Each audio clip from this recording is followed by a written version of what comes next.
Hello everyone. Law student हैं और बैराक पढ़ना नहीं आता, इससे बड़ी कोई प्रॉब्लम हो ही नहीं सकती।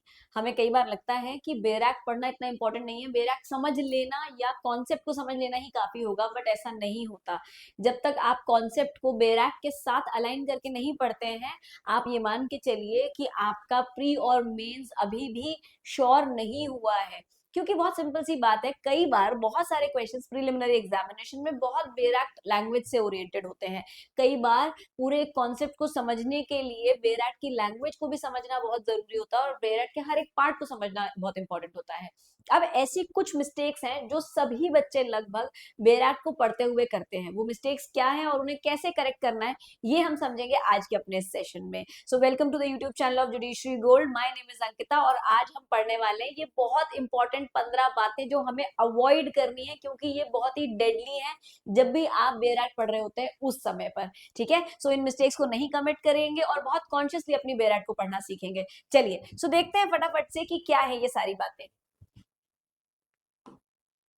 अब एक बहुत बड़ी मिस्टेक जो हम करते हैं, हम कई बार ना हेडिंग्स को इग्नोर कर देते हैं। हमें लगता है कि हमें कॉन्सेप्ट पता है, that is more than sufficient. One of the most common provisions of the very important constitutional law और constitution of India is article 32। Article 32 हम जानते हैं क्या है। हम आर्टिकल 32 के अंदर का कंटेंट भी जानते हैं, लेकिन हम सिर्फ इतना जानते हैं कि आर्टिकल 32 के अंदर ना रिट ज्यूरिसडिक्शन दिया हुआ है सुप्रीम कोर्ट का। आर्टिकल 32 का टाइटल क्या है, बहुत सारे बच्चे नहीं बता सकते, सिर्फ इसीलिए क्योंकि उन्होंने रिट्स पे इतना ध्यान दिया कि कौन सी 5 तरह की रिट्स हैं, कौन सी रिट किसके अगेंस्ट इशू की जा सकती है, कब इशू की जा सकती है। हम उन बातों को समझने में इतना इंडल्ज हो जाते हैं कि हम टाइटल को पढ़ना भूल जाते हैं और टाइटल को मेमोराइज करना भूल जाते हैं, जिसकी वजह से कई बार हम अपने मार्क्स खो देते हैं। क्योंकि कई बार एग्जामिनर का इंटेंट सिर्फ यही जानना होता है कि क्या आपने टाइटल पढ़ा है या नहीं पढ़ा है, क्या आपने बैराक पढ़ा है या नहीं पढ़ा है। और बहुत ज्यादा टाइटल या इंडेक्स ओरिएंटेड क्वेश्चन जब आपको दिया जाता है तो वहां पर आप मात खा जाते हैं। So it's very important that you always read the section और you always read the provision along with the title. So read the title first and then go on and understand the provision in its very essence. अब देखो, title पढ़ना ना सिर्फ exam perspective से important नहीं है, वो इसलिए भी इंपॉर्टेंट है क्योंकि जो हेडिंग है ना, वो पहला क्लू होती है लेजिस्लेचर के इंटेंट को समझने के लिए। ठीक है, तो जब भी आप इंटेंट समझना चाहते हैं लेजिस्लेचर का, सो it's very important that you have read the title very properly. Clear, आगे बढ़ेंगे नेक्स्ट पॉइंट के ऊपर। The next point, in fact, there are two mistakes in this that you commit. So mistake number 2 and 3 are skipping the definitions and skipping the explanations. अब ये दो बहुत important चीजें हैं। कई बार हम क्या करते हैं ना, बेराट के अंदर की जो डेफिनेशन क्लॉज होती है उसको हम अच्छे से गो थ्रू नहीं करते। हम पेनल्टी वाले प्रोविजंस पढ़ लेते हैं, हम अपील वाले प्रोविजंस पढ़ लेते हैं, हम कोई कमिटीज बॉडीज बनाई गई तो हम उन प्रोविजंस को पढ़ लेते हैं, बट हम डेफिनेशन क्लॉज को अच्छे से कभी पढ़ते ही नहीं है।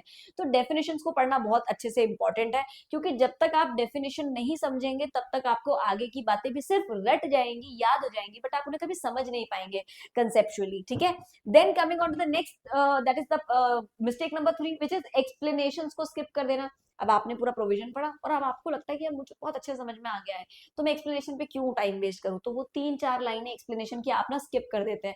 वो 3-4 लाइनें कई बार इतनी फैटल हो जाती हैं आपके लिए, क्योंकि एग्जाम में ना डायरेक्टली एक्सप्लेनेशन से क्वेश्चन बन जाता है, तो वहां पर आपको एक बहुत बड़ी प्रॉब्लम आ जाती है। अच्छा, एक्सप्लेनेशन ना सिर्फ एग्जाम पर्सपेक्टिव से नहीं, पूरे कॉन्सेप्ट को समझने के लिए भी बहुत इंपॉर्टेंट है। आप इस बात को समझिए कि अगर लॉ बनाने वालों ने एक प्रोविजन डाला और उस प्रोविजन के बाद एक एक्सप्लेनेशन डाला है, तो इसका मतलब there is definitely something which you will not directly understand from the language of the bare act, है ना। ये सिर्फ प्रोविजन की लैंग्वेज से आपको नहीं समझ में आने वाला है, तभी तो बेयर एक्ट बनाने वाला व्यक्ति या जो जिसने लेजिस्लेट किया है, लेजिस्लेचर ने आपका स्पेसिफिकली एक्सप्लेनेशन भी ऐड किया है वहां पे, so that you get a clarity. And on the contrary आप क्या कर रहे हैं, आप उसी एक्सप्लेनेशन को स्किप कर दे रहे हैं, है ना। तो ये बहुत बड़ी फैटल मिस्टेक हो सकती है आपके एग्जामिनेशन के लिए और आपके बेयर एक्ट रीडिंग के लिए। क्लियर। अच्छा, एक्सेप्शंस के साथ भी सेम चीज है, एक्सप्लेनेशन, एक्सेप्शन, आपके डेफिनेशन, ये सब पढ़ना बहुत जरूरी है। इनको पढ़ना ऑप्शनल नहीं है, ये मैंडेटरी ही होते हैं पढ़ने के लिए। अब इससे पहले कि हम फोर्थ मिस्टेक पर चले, एक इंपॉर्टेंट इन्फॉर्मेशन आप सभी के लिए जिसको आप स्किप मत कीजिएगा, जैसे आप एक्सप्लेनेशंस को और प्रोवाइजोस को और आपके डेफिनेशन क्लॉज को स्किप कर देते हैं। अगर आप राजस्थान की तैयारी कर रहे हैं, राजस्थान एपीओ के लिए आप तैयार करना चाहते हैं और एस्पायर कर रहे हैं, तो जुडिशरी गोल्ड के पास में है आपके लिए एक कोर्स जो आपकी इस पूरी तैयारी को पुख्ता कर सकता है। ये कोर्स आप या तो सिर्फ प्रिलिमिनरी एग्जाम के लिए ले सकते हैं या फिर आप प्री प्लस मेंस फॉर्म में ले सकते हैं, यानी कि प्री के साथ साथ मेंस की भी तैयारी करना चाहें अगर आप राजस्थान एपीओ की, तो आपको उस फॉर्मेट में भी मिल जाएगा। यहाँ पर जो आपके डिलीवरेबल्स हैं वो मैं आपको एक बार बता देती हूँ। पूरी क्लासेस जो है वो हिंदी और इंग्लिश मीडियम में चलेंगी, यानी कि बाइलिंगुअल क्लासेस होने वाली हैं। सो आप जो भी लैंग्वेज प्रेफर करते हो, you will find the classes very convenient. ये क्लासेस लाइव मोड में होंगी शाम 7 बजे से 8:30 बजे तक, यानी कि वो टाइम जब आप अपने कोर्ट से प्रैक्टिस करके कॉलेज से सब जगह से फ्री हो चुके होते हैं, ठीक है। सो 7 से 8:30 बजे शाम को, यानी कि 7 to 8:30 PM क्लासेस का टाइम होने वाला है। लाइव क्लासेस होंगी। अगर आप किसी वजह से उस दिन लाइव क्लास नहीं देख पाए तो वही क्लास का रिकॉर्डेड फॉर्मेट आपको पोर्टल के ऊपर मिल जाएगा। देन ये पूरी क्लास होने वाली है नए अपडेटेड सिलेबस के ऊपर, क्योंकि रिसेंटली सिलेबस जो है वो अपडेट किया गया है, चेंजेस लाए गए उसके अंदर। इन्हीं चीजों के संबंध में आपको ई बुक्स और क्लास नोट्स दोनों मिलने वाले हैं, plus you will get 30+ practice test in the case if you are opting for the preliminary preparation वाला कोर्स। अगर आप वहीं पर प्री प्लस मेंस का कोर्स लेना चाहते हैं तो ये सारी चीजें तो आपको मिलेंगी जो यहाँ पर मिल रही है, प्लस यहाँ पर आपको 30 की जगह 40+ प्रैक्टिस टेस्ट मिलने वाले हैं, यानी कि 40 से भी ज्यादा प्रैक्टिस टेस्ट मिलने वाले हैं। देखिए तैयारी बहुत ही एग्जाम ओरिएंटेड तरीके से करी जाएगी, एकदम पॉइंट टू पॉइंट, और यहाँ पे एक डिटेल्ड एक्सप्लेनेशन भी साथ में दिया जाएगा ताकि बच्चे को ऐसा लगे कि मैं सिर्फ रट रहा हूँ या मुझे सिर्फ रटाया जा रहा है।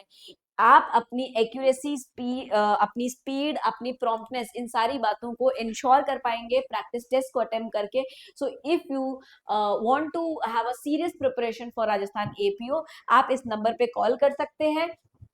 All you have to do is call on this number which is 6363286363, which is a toll free number। आप इस नंबर पे कांटेक्ट कीजिए। एनरोल कराना चाहते हैं तो एक कूपन कोड है आपके पास में जो आप यूज कर सकते हैं, जिसके थ्रू आपको एक बहुत बेहतरीन ऑफर मिल जाएगा। The coupon code is called JGYT15। इसको यूज करके आपको इंस्टेंटली 15% का डिस्काउंट मिलेगा हमारे कोर्स प्राइस के ऊपर, चाहे आप दोनों में से कोई भी कोर्स प्रेफर करें। चलिए अब आगे चलते हैं हमारी फोर्थ मिस्टेक के ऊपर। The fourth mistake is ignoring the proviso. Proviso को इग्नोर करना इतना डेडली है। Ignoring the proviso is like taking half ज्ञान, आधा ज्ञान। जो हम बोलते हैं ना कि आधा ज्ञान बहुत खतरनाक होता है, ज्ञान ना होना ठीक है पर आधा ज्ञान होना बहुत ज्यादा हानिकारक है आपके लिए। प्रोवाइजो को स्किप करना ना वही करना है जैसा है। अगर आपको जनरल रूल पता है, जनरली हमारी यही टेंडेंसी होती है हम जनरल रूल जान लेते हैं। जनरल रूल पता करना बहुत बेहतरीन बात है, अच्छी बात है, जरूरी बात भी है, लेकिन अगर कोई उसके अगेंस्ट एक्सेप्शन दिया हुआ है तो वो भी पढ़ना बहुत जरूरी, क्योंकि अगर आपने उसे स्किप कर दिया तो आप मान के चलिए कि आप ना ही सिर्फ अपने नंबर खो रहे हैं, साथ ही में आप कंसेप्चुअली भी कंप्लीटली साउंड होने से रह जाएंगे। तो इसलिए it's very important that you read the general rule, but it's also very important कि आप अपना प्रोवाइजो स्किप ना करें। प्रोवाइजो क्या होते हैं? आपका बेयर एक्ट में प्रोविजन लिखा है, सेक्शन नंबर 10, दिस उसके सेकंड पैरा में लिखा है प्रोवाइडेड दैट। तो जब भी कोई बात प्रोवाइडेड दैट से शुरू होती है ना, जब भी कोई बात प्रोवाइडेड दैट से शुरू होती है वो क्या है? वो प्रोवाइजो है, और वो एग्जाम के लिए बहुत इंपॉर्टेंट है। कोई सेक्शन कभी कभी इंपॉर्टेंट नहीं होता, लेकिन उसका प्रोवाइजो हमेशा इंपॉर्टेंट होता है, ठीक है। चलिए अब मिस्टेक नंबर 5 पे आते हैं। फिफ्थ मिस्टेक है इलिस्ट्रेशंस एंड मार्जिनल नोट्स को मिस कर देना। देखो इलिस्ट्रेशंस और मार्जिनल नोट्स ना they are pure gold. Why I am calling them pure gold? क्योंकि आप इन कॉन्ट्रैक्ट एक्ट में जाइए, आप आईपीसी में जाइए, आप एविडेंस में जाइए, यानी कि आप बीएनएस में या बीएसए में जाइए, आपको ये समझ में आएगा कि इलिस्ट्रेशंस की इंपॉर्टेंस क्या है। कई बार कितने सारे क्वेश्चंस, कितने सारे डिस्क्रिप्टिव आपके एप्लीकेशन बेस्ड क्वेश्चंस, प्री हो या मेंस हो, सिर्फ और सिर्फ इलिस्ट्रेशन से पूछ लिए जाते हैं। तो इलिस्ट्रेशन तो ना स्किप कर ही नहीं सकते हैं हम, वहां पर कॉन्सेप्ट को समझने के लिए तो ये हमें हेल्प करते ही हैं, साथ में ये हमारे एग्जाम के मार्क्स को भी इंश्योर कर देते हैं। मार्जिनल नोट्स क्या होते हैं? इलिस्ट्रेशन तो सब बच्चे समझते हैं, मार्जिनल नोट्स क्या होते हैं? मार्जिनल नोट्स होते हैं, they are basically brief explanatory statements और समरीज जो आपको प्रोवाइड करी जाती है बेयर एक्ट में। आपने देखा होगा कॉमेंट्स जिसको हम कहते हैं, या कॉमेंट्रीज जिसको हम कहते हैं, वो कॉमेंट्स या कॉमेंट्रीज को कभी मिस नहीं करना चाहिए। है। वो कमेंट्स या कमेंट्रीज इसीलिए दी गई है ताकि आप उन प्रोविजंस को जो on the face of themselves clear नहीं है उनके ऊपर आप क्लैरिटी सीख कर सको, ठीक है। तो इनको कभी भी मिस नहीं करना है, they are actually a gold mine for you and they are very important for your preparation also. Now coming on to the mistake number 6 and 7, that is reading in isolation and breaking the legislative flow. आप कई बार क्या करते हो, एक provision पढ़ लिया और ठीक है याद कर लिया अच्छे से, उसको समझ लिया अच्छे से, लेकिन जब आप सिर्फ उस प्रोविजन को इंडिपेंडेंटली या इंडिविजुअली पढ़ते हो, आप ना पूरे लेजिस्लेटिव फ्लो को ब्रेक कर देते हो। कई बार हम एक चेन ऑफ इवेंट्स बताते हैं, उन इवेंट्स का कंसिक्वेंस हम बहुत बाद में बताते हैं। जैसे आपने कॉन्ट्रैक्ट फॉर्म हो गया, ब्रीच ऑफ कॉन्ट्रैक्ट आपने बहुत बाद में बताया, या ब्रीच ऑफ कॉन्ट्रैक्ट में कंसिक्वेंस क्या होगा वो आपने बाद के सेक्शन में बताया। बच्चे कई बार क्या करते हैं कि पहली चीज पढ़ ली है, ठीक है, मान लो कॉन्ट्रैक्ट भी पढ़ लिया कि फॉर्म कैसे होगा, ब्रीच भी पढ़ लिया कैसे होगा, बट कंसिक्वेंस क्या होगा नहीं पढ़ा या उसको रिलेट नहीं किया। आपने ये जान लिया कि वॉइड कॉन्ट्रैक्ट क्या होता है, बट आपने ये नहीं जाना कि अगर कोई कॉन्ट्रैक्ट वॉइड है तो उसके कंसिक्वेंसेस क्या होंगे। कॉन्ट्रैक्ट इज वन ऑफ दो सब्जेक्ट्स जिसमें अगर आपने रिलेट करके नहीं पढ़ा, जिसमें अगर आपने फ्लो चार्ट्स के थ्रू नहीं पढ़ा, जिसका अगर आपने स्ट्रक्चर नहीं समझा, तो आप मान के चलिए कि कॉन्ट्रैक्ट आप कभी क्लियर नहीं कर पाएंगे। कॉन्ट्रैक्ट में हमेशा जो है आप डाउटफुल ही रहेंगे, ठीक है। तो यहाँ पर लेजिस्लेटिव फ्लो को नहीं तोड़ना है, you have to try and understand that there are few things that work as a domino effect, and उनको आपको उसी तरीके से पढ़ना है कि भाई ऑफर पढ़ा, एक्सेप्टेंस पढ़ा, प्रॉमिस पढ़ा, दैट लेड टू फिर उसी में कंपिटेंस मिलाई, एनफोर्सेबिलिटी मिलाई, और हम कहाँ तक पहुंचे, कॉन्ट्रैक्ट तक पहुंचे। So in order to reach up till the contract आपको एक एक बात और उसका फ्लो समझना पड़ेगा, उसका स्ट्रक्चरल हायरार्की समझना पड़ेगा।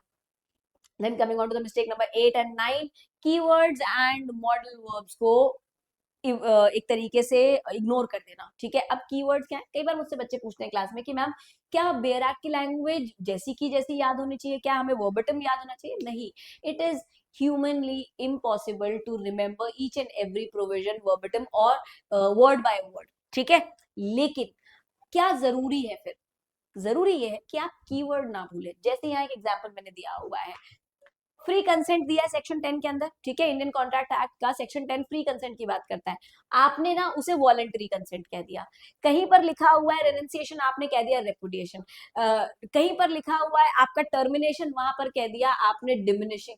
अब ये क्या होते हैं ना, या रेलिंक्विशमेंट, ये सब क्या होते हैं, ये वर्ड्स को एक एक वर्ड का अपना अपना इंडिपेंडेंट मतलब है और अपना अपना टेक्निकल मतलब है। जब भी आप शब्दों का इस तरह से फेरबदल करते हैं तो आप लेजिस्लेटिव इंटेंट को और इंटरप्रिटेशन को कॉम्प्रोमाइज कर देते हैं, इसलिए वो नहीं करना है, ठीक है। जिन शब्दों का जहां पर प्रयोग हुआ है उन्हें कीवर्ड्स मानिए और उनको उसी तरीके से प्लेस कीजिए। अब सारे शब्द कीवर्ड्स नहीं होते, जैसे अगर हम बात करें इस पूरे पैराग्राफ की, तो यहाँ पर सब कुछ कीवर्ड नहीं है, प्री कंसेंट कीवर्ड है, ठीक है, जिसको आपने रिप्लेस या सब्स्टिट्यूट कर दिया वॉलंटरी कंसेंट से। तो वॉलंटरी कंसेंट अलग बात है, प्री कंसेंट अलग बात है, एक तो मिस्टेक हुई ये। तो कीवर्ड्स अगर आप नहीं भूलेंगे तो आपका प्री और मेंस दोनों इंश्योर्ड है। बस आपको भाई लैंग्वेज तो फ्रेम करनी है। अगर आपको कहानी पूरी पता है, कैरेक्टर्स कहानी के पता है, आपको कहानी का क्लाइमेक्स पता है, अगर आपको कहानी का एंड पता है, तो आप उन्हें अपने शब्दों में लिख लीजिए, चाहे आप उन्हें उर्दू में लिख लीजिए, चाहे आप उन्हें हिंदी में लिख लीजिए, तमिल या इंग्लिश किसी में भी लिख लीजिए, और आप चाहे उसको जैसे एक्सप्लेन करना चाहे, but the story should not change. And in order for the story to not change, what you have to do is पात्रों के नाम सेम रखने हैं, स्टोरी का क्लाइमेक्स और एंड सेम रखना है ना। Now coming on to the modal verbs. Modal verbs क्या है, शैल, मे, ठीक है।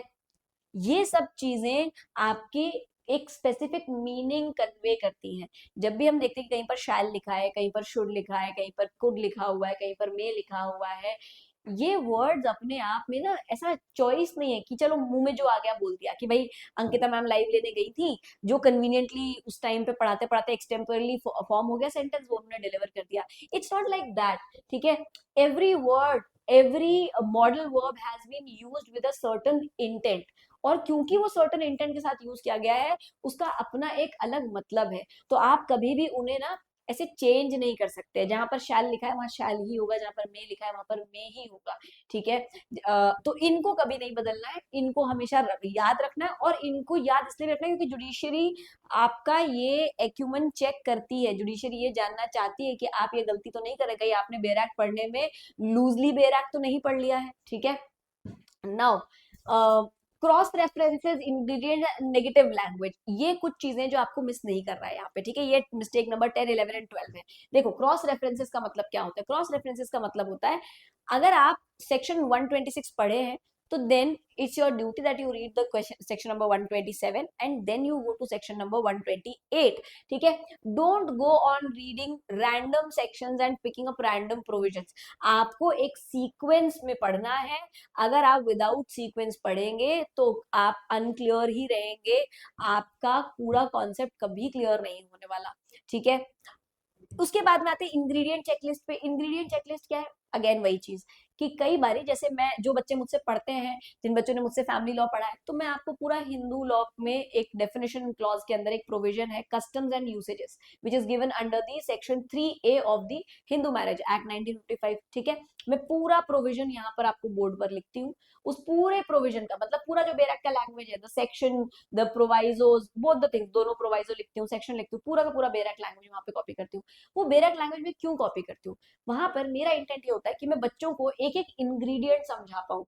वहां पर कहीं वर्ड कहा गया है not against the public policy, not it has to be certain, ठीक है, it should not be unclear. तो ये चीजें या has been observe for a very long time. ठीक है, अब ये चीजें क्या है? ये इंग्रेडिएंट्स है, यानी कि जिन्हें हम इसेंशियल्स कहते हैं ना, किसी भी पर्टिकुलर डेफिनेशन के या किसी पर्टिकुलर फिनोमेना के. तो आप कभी भी इसेंशियल्स पे मिस आउट नहीं कर सकते हो. अगर आप इसेंशियल्स मिस आउट करो तो आप मान के चलो कि आपको कॉन्सेप्ट की क्लैरिटी भी नहीं आएगी और ना ही आप सही तरीके से मतलब कन्वे कर पाओगे. देखो लॉ में ना ऐसा नहीं है कि अपने मन से हमने शब्द घुसा दिए. ठीक है, it's not like writing an answer to over explain yourself.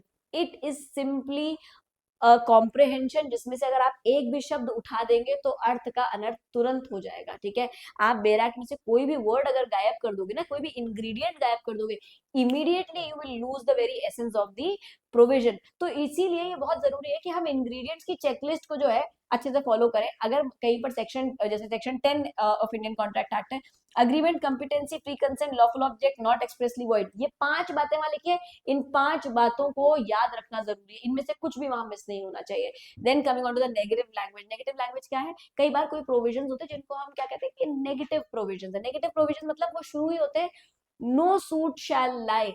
Now no suit शैल लाई मतलब एक नेगेटिव डायरेक्शन से शुरू हो रहा है, एक नेगेटिव बात कन्वे कर रहा है, या एक ऐसी बात कन्वे कर रहा है जहां पे आपको ये कहा गया कि भाई ऐसा नहीं हो सकता है. तो इस नो को मिस कर देना, या फिर इस नो को बाकी पूरे प्रोविजन के जिस्ट के साथ नहीं समझना, या कई बार आपको अनलेस वर्ड यूज कर लिया था बीच में, है ना, इन बिटवीन कहीं पर अनलेस वर्ड यूज कर दिया गया, अब आपको समझ में नहीं आ रहा कि ये क्या है. ठीक है, तो उन शब्दों को समझना. कहीं पर अगर नो से शुरू किया गया है, नॉट विथ स्टैंडिंग से शुरू किया गया है, अनलेस से शुरू किया गया है, इन वर्ड्स को समझिए. इन वर्ड्स को समझने के लिए अगर आप यूट्यूब पे ही हमारे चैनल पर एक सेशन है जो मैंने ही लिया है, which is D coding the bare act, जहां पर हर हफ्ते मैं एक सेशन लेकर के आती हूँ जिसमें मैं 2 शब्दों को, कोई भी बेयर एक्ट के 2 शब्द जो हमें बहुत फ्रीक्वेंटली मिलते हैं, जैसे पिछले सप्ताह जो मैंने लिया था उसमें था notwithstanding and subject to. तो 2 ऐसे शब्द हैं जिनको समझना बड़ा मुश्किल हो जाता है, इनके मतलब क्या है, how do we understand them in the easy language. तो वो मैंने एक्सप्लेन करने की कोशिश की उस सेशन में. आप चाहे तो आप उसको समझ सकते हैं वहां से देख करके, और ऐसे ही शब्दों की और लिस्ट मैंने बना करके रखी है जिनके ऊपर मैं सेशन आने वाले समय में लेकर के आऊंगी. So if you are interested you can let me know कि आप नेक्स्ट कौन से वर्ड्स का एक्सप्लेनेशन चाहते हो in the comment section of this particular video. और अगर प्रीवियस वीडियो का आपको प्रीवियस वीडियो अगर आप नहीं ढूंढ पा रहे हैं तो आप वो भी मुझे वहां पर मेंशन कर दिए कमेंट सेक्शन में, मैं आपको उसकी लिंक प्रोवाइड कर दूंगी वहीं पर कमेंट सेक्शन के अंदर. ठीक है, सो ये 3-4 चीजें हैं जो आपको मिस नहीं करना है. Then coming on to the next point which is the mistake number 14 and 15, guide books and passive reading. देखो बेरैक्ट ना नॉवल नहीं है. बेरैक्ट तुम्हारी कोई स्टोरी बुक नहीं जिसको तुमने बड़ा पैसिवली पढ़ लिया, उठाया, कहानी की तरह पढ़ करके रख दिया. नहीं, it's not a story book. It's not telling you a particular story, it's telling you very technical points. इसलिए बहुत जरूरी है कि अंडरलाइन करो, हाईलाइटिंग करो, वहां पर नोट्स चिपकाओ. तुम्हारी बेरैक्ट ना जब तुम पढ़ चुके हो उसको अच्छे से, तो उसके अंदर पता चलना चाहिए, लगना चाहिए कि किसी व्यक्ति ने किताब उठाई है, उसके ऊपर पेंसिल, मार्कर, हाईलाइटर्स, है ना, ये सब फेरे हुए हैं. अब देखो कई बार बहुत सारे लोग ना मुझसे डिसएग्री करेंगे कि मैम हमें हमारी बुक्स गंदी नहीं पसंद आती है. I understand that. आपको बहुत ज्यादा हाईलाइटिंग नहीं पसंद है, आपको बहुत ज्यादा अंडरलाइनिंग नहीं पसंद है, तो एटलीस्ट इंग्रेडिएंट्स और कीवर्ड्स को अंडरलाइन करो. But the book should look like it has been read by somebody who has dived deep into the words of that book और वर्ड्स ऑफ दैट प्रोविजन. ठीक है, अच्छा, साथ में अगर आपको लगता है कि नहीं मुझे बेरैक्ट पे कुछ नहीं लिखना है, तो कोई बात नहीं, एक साइड में पेज काटो, या आपका जो A4 साइज पेपर है उसको 4 फोल्ड करो, काट लो उसको सेम साइज में आपके बेरैक के साइज का ही पेज बन जाएगा आपके पास में, ठीक है। वो भी नहीं करना है तो बुक मार्क्स होते हैं, बुक मार्क्स उठाओ, उनको उठा करके वहां पर लिख लो और टेप लगा लो। बुक मार्क्स के जो ग्लू होता है उसके ऊपर मत डिपेंड करना, वो छूट जाएगा, तो उसको चिपका लेना या तो आपके टेप से या स्टेपल से, स्टेपलर से स्टेपल कर लेना, ठीक है, कुछ भी कर लेना, बट उसको फिक्स कर लेना परमानेंटली वहां पे। और अगर एक पेज ही अटैच कर सकते हो तो एक पेज अटैच कर लो और उसके ऊपर पूरा क्लैरिटी से अपना नोट्स वहां पे लिख लो, ठीक है। So bare act it demands interrogation, it demands a deep dive and it demands a lot of picking up of the important things, और वो आप करके ही क्या करोगे, अपना पूरा बेरैक को पढ़ोगे। अब दूसरा, गाइड बुक के ऊपर डिपेंडेंसी, ठीक है। अब जैसे I have finished contract but you have not read the bare act, देखो it's important that you read the subjective books. कई बार बच्चे ये भी पूछते हैं कि मैम हम कौन सी किताब खरीद लें, हम कौन सी किताब से पढ़ें, इस सब्जेक्ट को प्रिपेयर करें। तो देखो किताबें आपको अवेलेबल है, कॉलेज टाइम पे जो किताबें आपने रेफर करी आप उन्हीं किताबों को कंटिन्यू कर सकते हो रेफर करना, बट इट्स वेरी इंपॉर्टेंट कि बेरैक साथ में रख के पढ़ो, क्योंकि किताबों के अंदर जो बातें लिखी हुई है ना, वो पावर कहाँ से ड्रॉ कर रही है आपके लॉ में से, स्टेट्यूट में से कहाँ पावर मिल रहा है, वो जानना बहुत जरूरी है और उसको पैरेलली पढ़ना बहुत जरूरी है। तभी आप समझोगे कि बहुत सारी बातें बेरैक में दिखती नहीं है बट एक्चुअल में इंटरप्रिटेशन के थ्रू है, ठीक है, या अगर कमेंट्री के थ्रू हम समझे तो वहां पर है, ठीक है। It's very important that you do not miss on the bare act, bare act read करना बहुत जरूरी है, सिर्फ कॉम्प्रिहेंसिव किताब पढ़ करके आपका काम नहीं चलेगा। Then coming on to the last point of today's session which is कि अगर ये सब कुछ गलतियां थी तो मैम सही तरीका क्या है। देखो सही तरीका बहुत सिंपल सा है, जब भी किताब पढ़ने बैठ, जब भी बेरैक पढ़ने बैठे हो तो read the headings and the marginal notes, head to toe पूरे अपने पेज को बेरैक के पढ़ना है। चेक द डेफिनेशंस फर्स्ट, पहली चीज हमें क्या करनी है, डेफिनेशन क्लॉज पढ़ना है, तभी हम आगे के प्रोविजंस पढ़ने जाएंगे। चाहे कितना भी इंपॉर्टेंट सेक्शन आगे हो, आपको पहले डेफिनेशन क्लॉज पढ़ना है सो दैट आगे क्या बातें लिखी है वो समझ में आए, ठीक है। जब ये पता होगा कि डिस्ट्रिक्ट कोर्ट क्या है तभी तो पता चलेगा कि सूट फाइल कहाँ करना है, या जब ये पता होगा कि half blood, full blood, uterine blood क्या है, तभी तो आगे की बातें समझ पाओगे, ठीक है। Then read the main provisions plus the explanation and the proviso, तीनों में से कुछ भी मिस मत करो। सेक्शन पढ़ो, सबसेक्शन पढ़ो, क्लॉजेस पढ़ो, एक्सप्लेनेशन लगाए तो एक्सप्लेनेशन पढ़ो, प्रोवाइजो लगाए तो प्रोवाइजो पढ़ो, और एक्सप्लेनेशन और प्रोवाइजो को थोड़ा खास ध्यान देकर के पढ़ो। इलिस्ट्रेशन को मत मिस करो, जिस भी एक्ट के अंदर, जिस भी स्टेट्यूट के अंदर इलिस्ट्रेशन है वो इलिस्ट्रेशन खुद स्टेट्यूटरी बॉडीज ने बनाई है, उन इलिस्ट्रेशन को बिल्कुल भी मिस करना समझदारी नहीं होगी, खास करके I am talking about contract and evidence. Then coming on to identifying the ingredient, it's very important that you pick up the ingredients or the essentials, they are the keywords, they are the major ingredients जो आपको डालना ही है आपके answer writing में भी, और जो आपको याद होना चाहिए ताकि प्री में भी अगर पूछा जाए तो आप आंसर कर पाओ, ठीक है। And then check the cross references, अगर किसी सेक्शन के अंदर कहा हुआ है कि section as stated in section 26, तो जाओ 26 पढ़ के आओ, फिर वापस लौट के आओ, ठीक है यहाँ पे। Then coming on to the last thing which is note कि कहां पर शैल लिखा है, कहां पर मे लिखा है, कहां पर नॉट विथ स्टैंडिंग लिखा है, कहां पर अनलेस लिखा है, कहां पर सब्जेक्ट टू लिखा है। ये वर्ड्स बहुत इंपॉर्टेंट है, इनकी बहुत ज्यादा इंपॉर्टेंस है, ये यूं ही नहीं इस्तेमाल किए हुए हैं, they have a particular significance in themselves, so please focus on them, and if you don't understand them, join our decoding the Berak sessions, वहां पर आप आकर के देखो और मैं आपको सारे वर्ड्स एक्सप्लेन कर रही हूँ, आपको वहां से क्लैरिटी मिल जाएगी, ठीक है। चलो इसी के साथ में ये सेशन यहाँ पर खत्म होता है। So thank you everyone for viewing this session and I hope you have enjoyed this, and आपको भी फिगर आउट हुआ हो कि बेरक पढ़ने का सही तरीका क्या है। अगर आपको अभी भी कोई क्लैरिटी नहीं है या कहीं पर कोई डाउट है तो आप मुझे कमेंट सेक्शन में पोस्ट कर सकते हो। अगर आपने अभी तक हमें टेलीग्राम, इंस्टाग्राम या फिर यूट्यूब पर फॉलो नहीं किया है तो फटाफट से कर लो, चैनल्स के लिंक और चैनल के एड्रेसेस आपको मिले हुए हैं यहाँ पर। If you want to further connect with us for more queries, for resolution of more queries, दो वेबसाइट्स दी हुई है, www.toprankers.com, support@toprankers.com, या फिर एक मोबाइल नंबर, एक टोल फ्री नंबर दिया हुआ है, इस टोल फ्री नंबर पे आप हमसे जुड़ सकते हैं और हमसे अपनी सारी क्वेरीज पूछ सकते हैं, ठीक है। चलो bye everyone, make your day great and do let me know if there are any Berak terms that you want to seek clarity on in my next session of decoding the Beraks. Bye guys, make your day great.